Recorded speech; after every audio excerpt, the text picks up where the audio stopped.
que la vie chrétienne est subdivisée dans 3 dimensions. Ou bien dans 3 étapes. Alléluia. Amen. Le numéro 1. Nous avons les débits de la vie chrétienne. Alléluia. Amen. Le numéro 2, nous avons l'acheminement ou l'avancement dans la vie chrétienne. Et le numéro 3, c'est l'achèvement de la vie chrétienne. Alléluia. Amen. Alléluia. Amen. Nous avons d'abord cherché à connaître que le mot chrétien tire ses origines où? Et Acte chapitre 11 verset 26 nous a répondu. C'était dans Antioche, dans les années 40. Donc après l'ascension de Christ. Donc après 7 longues années, c'était dans la ville d'Antioche qu'on a vu les gens se comporter comme Christ. On les a vus parler comme Jésus. Alors on les a taxés de chrétiens. Dans toute la Bible, de Genèse jusqu'à Malachie, de Matthieu jusqu'à l'Apocalypse, il n'y a que 3 fois qu'on a cité le mot chrétien. Dans Acte chapitre 11 verset 26, dans Acte chapitre 26, là où l'apôtre Paul parlait avec le roi Agrippa, quand Agrippa fut frappé par le discours de Paul, il dit, tu vas bientôt me persuader pour devenir chrétien. Et le dernier dit, c'est dans 1 Pierre. Quand l'apôtre Pierre dit que si quelqu'un souffre comme chrétien, donc ce mot chrétien est cité 3 fois dans la Bible. Mais nos amis grecs définissent comment ce mot? Chez les Grecs, ça s'appelle Christanos, qui veut dire de Christ, à Christ, comme Christ, ou petit Christ. Alléluia. Amen. Donc chez les Grecs, c'est Christanos, qui veut dire de Christ, à Christ, comme Christ, ou bien petit Christ. Donc tu dois comprendre ce matin. Quand on t'appelle chrétien, tu es un petit Christ. Alléluia. Amen. Alléluia. Amen. J'avais dit ceci. Les débuts de la vie chrétienne est sanctionné par la nouvelle naissance. J'avais posé la question pour savoir qui est celui qu'on peut appeler chrétien. Et c'est celui qui vient à l'église chaque matin. Et c'est celui qui prêche comme je le fais. Et c'est le modérateur. Est-ce que c'est la sœur qui chante?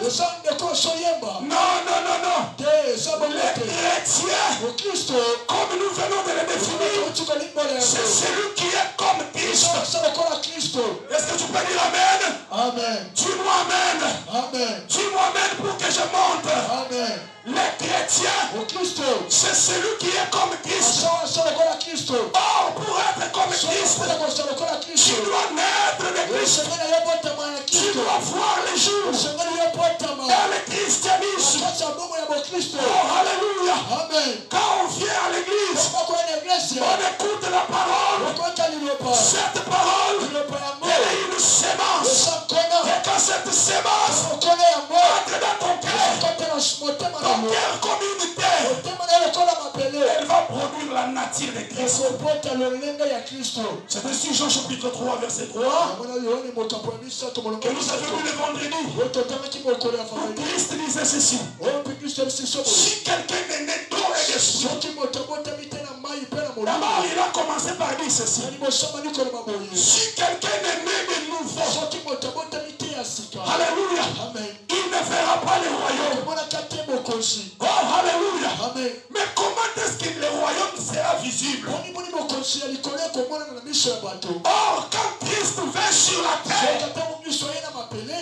les cieux, le royaume céleste, déménageant.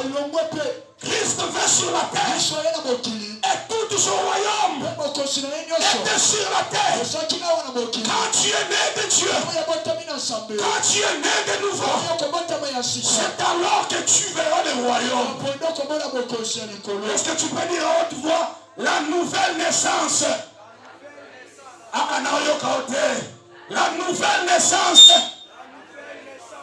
La nouvelle naissance. Tu dois naître de Dieu. Tu dois naître de nouveau. Afin que tu vois les jours dans le royaume de Christ. Tu peux venir à l'église. Précipitamment tu sais. On te donne la chair de façon précoce. Tu commences à faire des scandales. Oui, c'est clair. Parce que tu n'es pas né. La Bible déclare ceux qui sont nés de Dieu, ils ne pêchent point, mais nous bronchons. Alléluia. Amen. Oh, alléluia. Amen. Toi et moi, étant déjà nés de Dieu, nous ne pêchons point, mais nous bronchons. Comme les mangalophones disent libaku. Mais qui es-tu? Quel genre de chrétien es-tu? Tu prétends avoir le Saint-Esprit. Tu prétends parler à l'âme. Tu prétends avoir des visions qui doivent d'abord passer par les roseaux. Mais quand on voit ta vie, il y a la discordance entre la vie de Christ. Tu es à l'église. Mais tu bois, tu fumes. Tu es à l'église. Tu as des maîtresses ailleurs. Tu es à l'église. Tu as des makangu partout. Tu bois, tu fumes. Tu es impuni que tu es escroc. Ne prétends pas être chrétien. Un chrétien doit naître de nouveau. C'est pourquoi l'apôtre dit, quand on est en Christ, on est une nouvelle créature.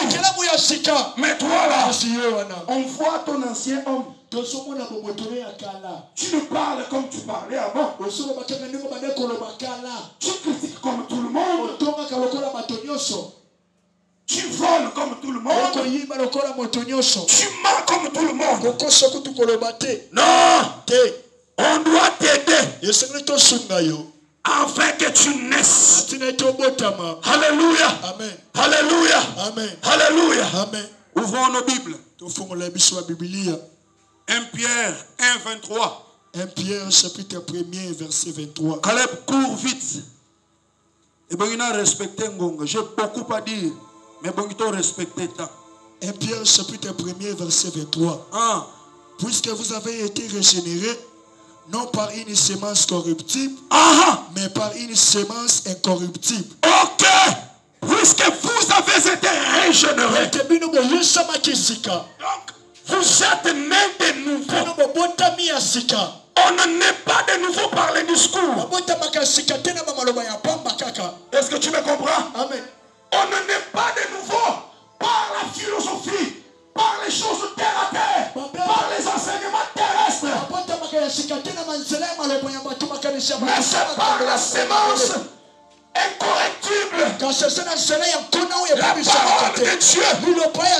Donc encore faudra-t-il que celui qui te prêche soit un homme que Dieu a pris sur terre, qui a été mené dans les hauteurs, et on a pris la braise de l'autel saint, et on brûle sa lampe, et Dieu prend ses paroles, il met en lui, et quand il parle, c'est la sémence de vie qu'il injecte.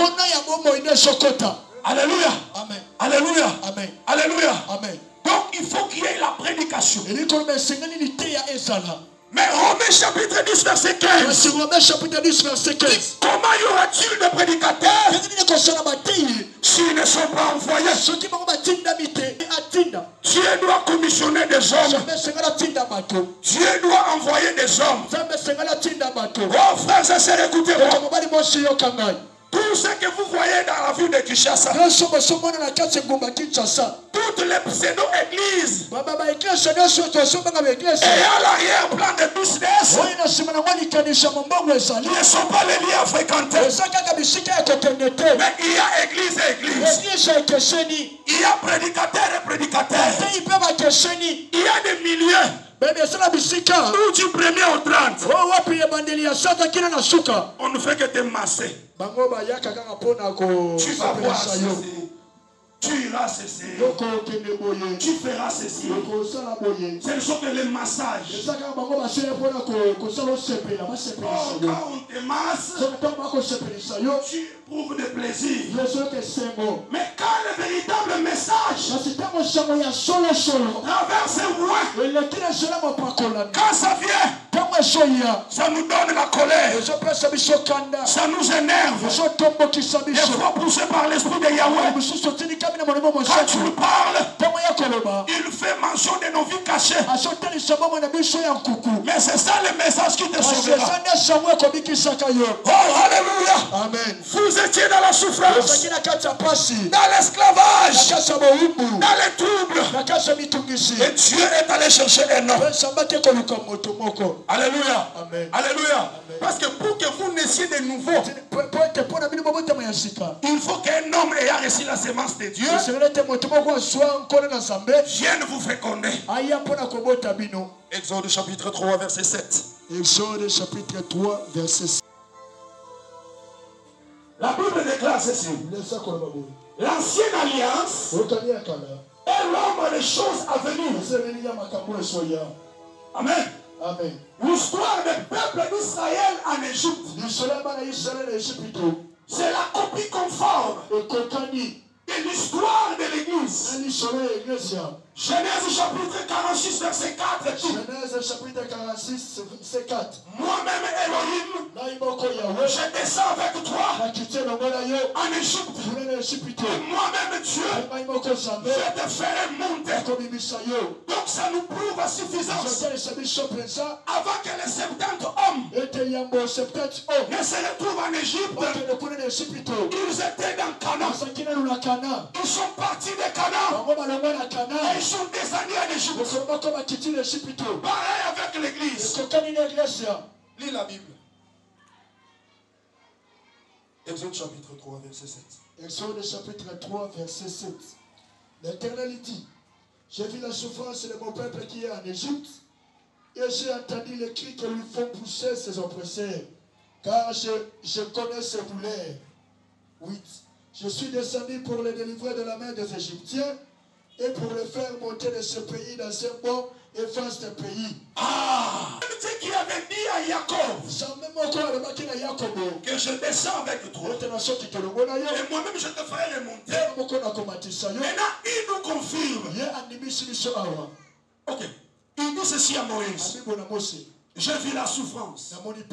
J'ai vu comment ils sont possédés par les démons, les puissances familiales, les démons familiaux, les puissances des ténèbres. Il dit à Moshe, je descends pour les délivrer.